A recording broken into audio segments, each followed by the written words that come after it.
just the cookies. Alrighty, how are you doing today? I'm good. Wonderful, that'll be $3. I am so sorry, but I am going to pass out right now. Are you okay? Yeah, I'm fine. I just have a fainting disorder. Are you okay? Yeah, I'm fine. Are you okay? Yeah, I just have a fainting disorder. It's all good. Hi there, I'm the owner of this store. Are you alright? Well, it's been several minutes and I've only gotten worse, so perhaps maybe I'm not fine. Well, I'm a trained paramedic, so can you tell me what's going on? Oh my gosh, you're a shop owner and a paramedic? That is so cool and so convenient. Oh, this really is a convenience store, isn't it? Okay, I'm calling an ambulance. Okay, thank goodness for free healthcare. Oh, were you the emergency contact? Yeah, how did you... Oh my god, Quinn, what the hell? I just wanted a cookie. What's taking the ambulance so long? It's been like 20 minutes. Hi there, ambulance here. We have a stretcher waiting for you. Can you stand? Briefly. Can you walk? Well, not very well. Do you have any pain anywhere? Besides the usual? Just abdomen. Are you bleeding anywhere? From my uterus? I would like to point out that even after wording it like that, this paramedic continued to gender me correctly for the rest of the ride. I don't know your name, but I appreciate you. I'm gonna stick an IV in you to help you feel better. Are you afraid of needles? Nope. I'm not really sure where to poke you. Oh, Quinn normally needs a butterfly needle to pick anything up. We don't have butterfly needles on board here. Okay, good luck then.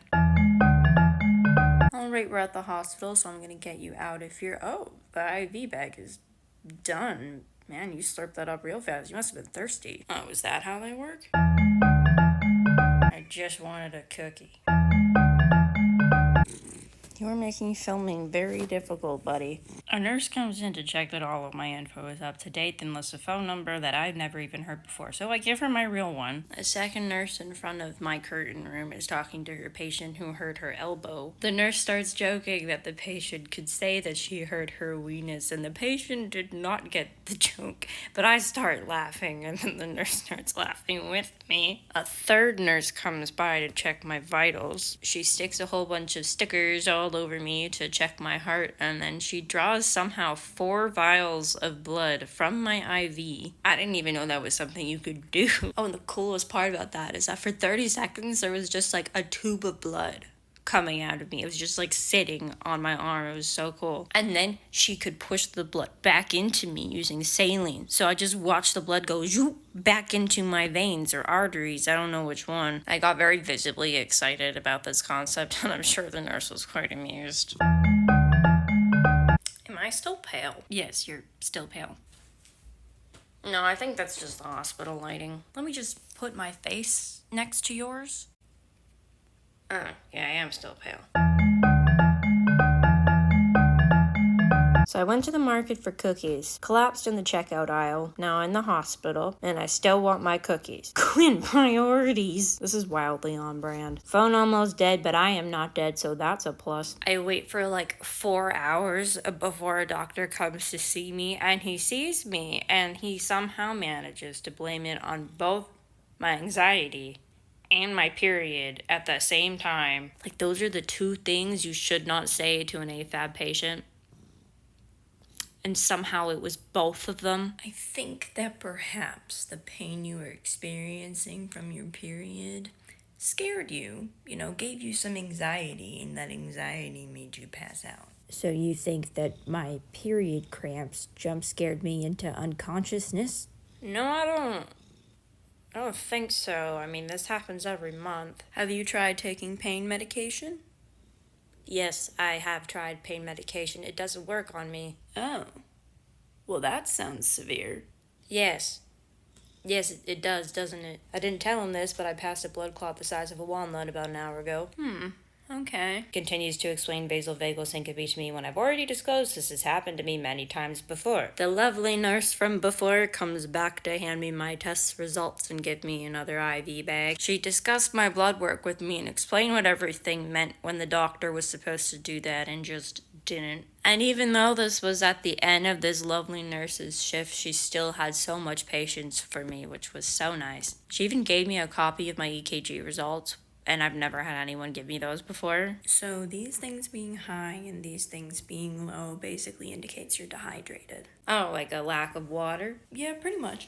I passed out from a lack of water. Well, no, not entirely, but it was probably a contributing factor. I knew I was a fish. The doctor who thinks I passed out because I got jump scared by a period cramp hands me a requisition for a heart test, saying that the cardiologist will contact me within the week. Wait, I thought he said it was just anxiety.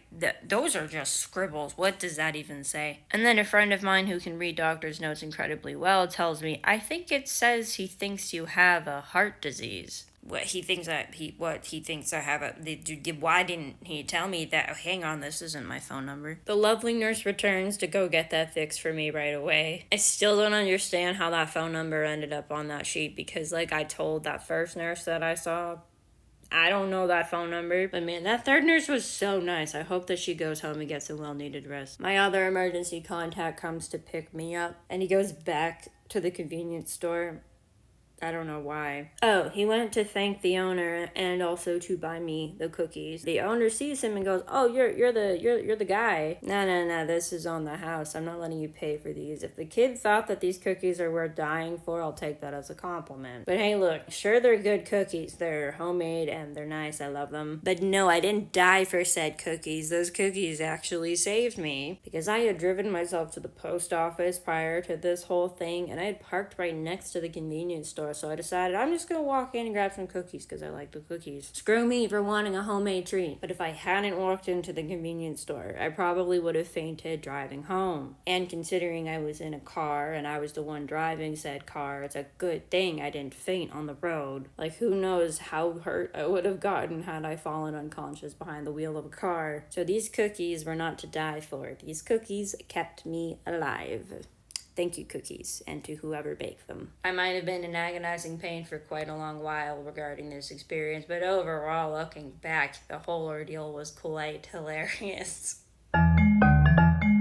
It's been a few weeks since that initial hospital visit, and I have visited the cardiologist like 3 times at this point. I'll be going back for a 4th and maybe even a 5th time later next month, which is weird because they tell me that there's something wrong and then proceed to tell me to come back for more tests. Multiple doctors at this point have told me that what's likely happening is vasovagal syncope, which is like a harmless kind of fainting that's like triggered by certain things. There are many different triggers, and everyone I guess would have different kinds of triggers, including like standing too long, heat, pain, anxiety, dehydration, or like, you know, when you stand up too quickly. And stress apparently can be a trigger. I'm constantly stressed, so it's kind of like the vagus nerve kind of gets triggered by one of these things, and that causes you to lose consciousness, because apparently this causes like a drop in blood pressure. I'm not sure if this is related to my autoimmune basal ganglia encephalitis. Doctors don't seem to have much of an explanation for these episodes besides vasovagal syncope. There is no like actual treatment for vasovagal syncope, which means I just have to avoid triggers, as I've been told. So it's a good thing that I actually did get a wheelchair. It's great. I will be introducing you to Spike at some point. Anywho, yeah, goodbye.